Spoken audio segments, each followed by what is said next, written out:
Asia কাপে আফগানিস্তানের বিপক্ষে ম্যাচে মহিস থিকসানার পরিবর্তে একাদশের সুযোগ পান দুনিত ভেল্লালাগে।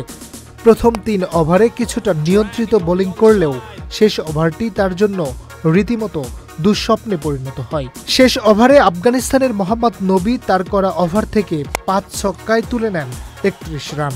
পুরো ওভারে মোট রান হয় ৩২। তবে ব্যাটিংয়ে কুশাল মেন্ডিসের অপরাজিত ৭৪ রানে ভর করে ৮ বল হাতে রেখেই শ্রীলঙ্কা ৬ উইকেটে ম্যাচটি জিতে নেয়। এই জয়ের সুবাদে সুপার 4-এ জায়গা পায় বাংলাদেশ ক্রিকেট দল।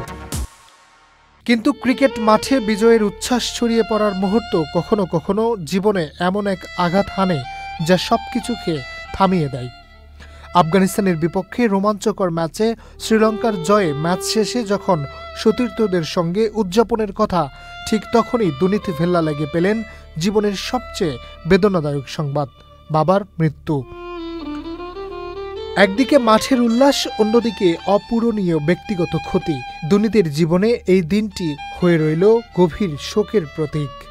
শ্রীলঙ্কান সংবাদ মাধ্যম লাঙ্কাসারা বলছে, ছেলের করা শেষ ওভার দেখে প্রচণ্ড চাপ আর মানসিক আঘাতের মধ্যে বুকে তীব্র ব্যথা অনুভব করেন সুরাঙ্গা ভেল্লালাগে।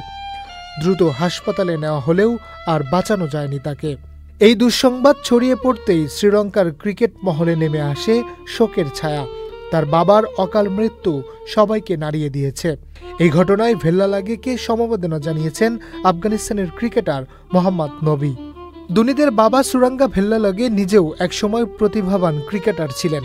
৮০ দশকের মাঝামাঝি সময়ে তিনি Prince of Wales college cricket দলে অধিনায়কত্ব করেছিলেন।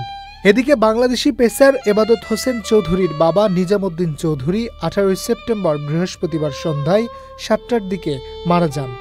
৭৮ বছর বয়সী এই সাবেক বিজিবি সদস্য দীর্ঘদিন ধরে ক্যান্সারে ভুগছিলেন। হঠাৎ অসুস্থতা অনুভব করলে এবাদত নিজেই তাকে সিলেটের একটি হাসপাতালে নিয়ে যান। তবে হাসপাতালে পৌঁছানোর আগেই তিনি শেষ নিঃশ্বাস ত্যাগ করেন। Harunur Rashid, channel I. LME certified বিশ্বসেরা কপারে তৈরি ওয়ালটন কেবলস, যা আপনার স্থাপনাকে রাখবে সব সময় নিরাপদ।